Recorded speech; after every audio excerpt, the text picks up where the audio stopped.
Алматы облысы Балқаш ауданы Бірлік орта мектебі бастауыш сынып мұғалімі Айкенбаева Айсұлу.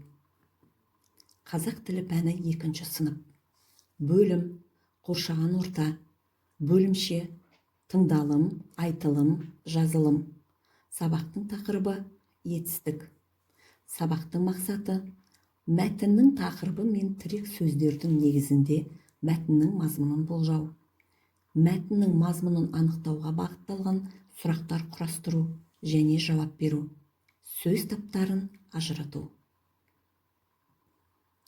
Құрметті менің оқушыларым, сабақты бастамас бұрын сабақтың тақырыбын адасқан әріптер арқылы өздерің анықтап алыңдар. Берілген әріптерді ретімен қойып, сабақтың тақырыбын өздерің анықтаңдар. Дұрыс, өте жақсы. Сабақтың тақырыбы етістік. Сабақты бастамас бұрын өткен сабаққа шолу жасаймыз. Сұрақ-жауап әдісі арқылы мен қазір сендердің білімдеріңді тексеремін. Қандай сөз таптарын білесің? Зат есім деген не? Дара зат есім деген не? Күрделі зат есім деген не? Жауаптарды интернет желісімен WhatsApp арқылы жауап беруге болады. Немесе менің нөміріме звондауға болады. Оқулықпен жұмыс жасаймыз. Бірінші тапсырма. Оқулықтағы берілген суреттерге қарап сұрақ құрастыру. Оларға жауап беру. Өзіңе ұнаған суретпен сөйлем құрап жаз.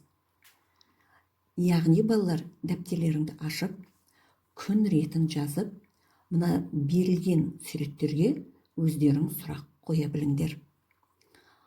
Сөйлемді құрамас бұрын, әрине біз тірек сөздерді қолданамыз. Тірек сөздер ағаш, суғарды, қопарды, ілді, ұстады. Дескриптор тірек сөздерді пайдаланады, сұрақтар құрастырады, көктемгі жұмыстарға қандай жұмыстар жататын болжап айтады. Бүгін балалар етістік деген не екенін білетін боламыз. Етістік дегеніміз заттардың қимылын, іс-әрекетін, амалын, жай-күйін білдіретін сөз табы. Етістіктерге не істеді, қайтты, не қылды деген сұрақтар қойылады. Өсті, ойнады, сайрады, не істеді деген сұраққа жауап береді бұл сөздер. Ендеше балалар, мына кітапханада кездесіп қалған балалардың әңгімесін мұқият тыңдаңдар. Әңгіме не жайлы екенін көңіл аударыңдар. Ассаламағалейкум, Самат. Уағалейкум ассалам. Қалың қалай? Самат, сен етістік тақырыбын жақсы түсіндің бе? Иә, түсіндім. Бұл тақырып ондай қиын емес қой. Кел екеуміз мысалдар арқылы дәлелдеп түсінейік. Сен маған көмектесіп жібер. Жарайды, кел. Екі жігіт ауылдан шығып, көл жағасына келді. Онда балық аулады, күнге қыздырынды. Шығып, келді, аулады, қыздырынды дегендер етістік сөз табына жатады. Я, олар қимылын, іс-әрекетті, амалын, жай-күйін білдіреді. Я, қайтты, не қылды, не істеді деген сұрақтарға жауап береді. Қандай керемет, қандай жақсы болды ғой, мен түсініп алдым. Рахмет саған. Ендеше қайталайық. Етістіктер не қылды, не істеді, қайтты деген сұрақтарға жауап береді. Балалар, келесі тапсырма. Оқулықтағы 4-ші жаттығуды оқимыз. Мәтінді негізгі сөздің мағынасына қарай етістікті қойып оқы. Дескриптор көктемде болатын құбылыстардың реттілігін көрсетіп тұрған етістіктерді атайды. Балалар, келесі тапсырмаға назар аударыңдар. Сөздерді сәйкестендір. Жақсылап мұқият қарап отырамыз. Дәрігер емдейді. Бала не істейді? Бала ойнайды. Ұстаз не істейді? Ұстаз оқытады. Бала ойнайды.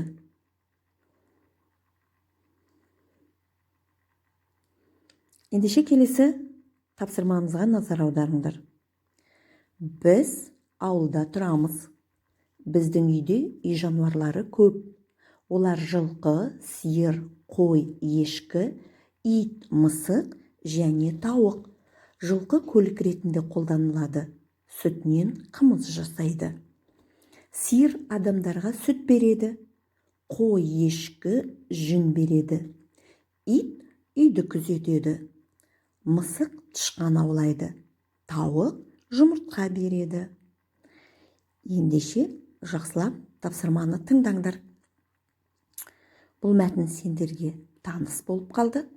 Келесі тапсырма көп нүктенің орнына керекті сөздерді қойып, сөйлемдерді дұрыс аяқтаңыз.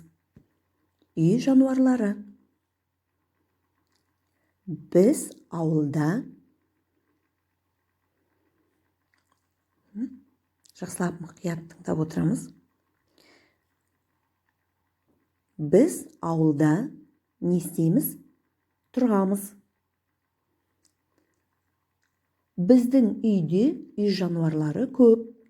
Жылқы көлік ретінде қолданылады.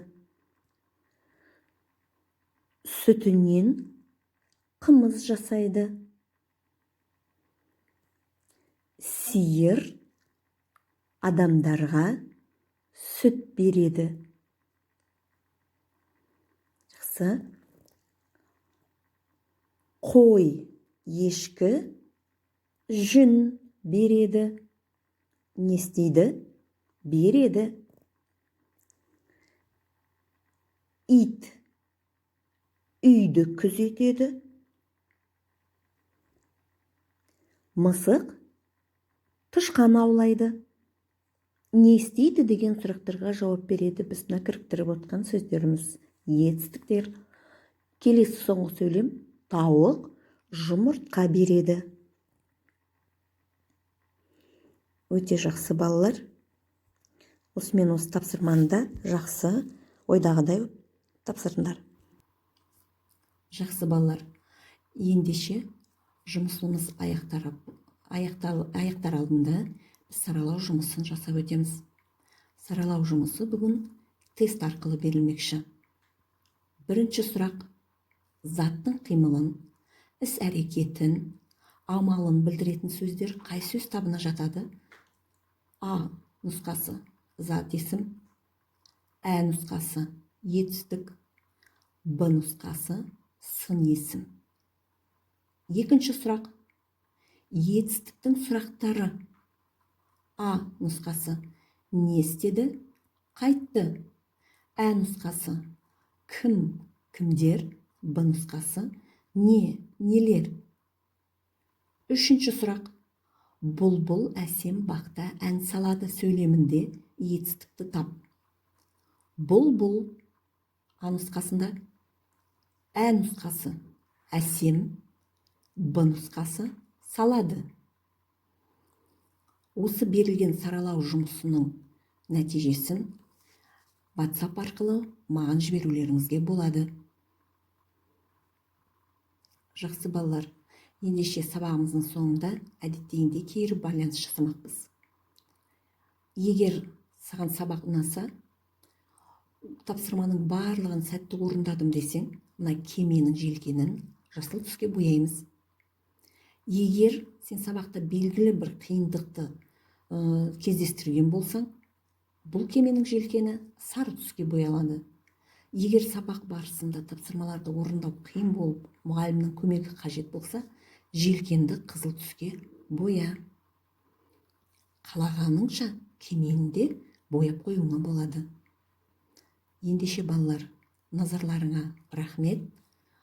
Сабақты жақсы түсіндіңдер деп мен ойлаймын. Үйге тапсырма. 73-ші бет. 5-ші жаттығу. Берілген ережені жаттау.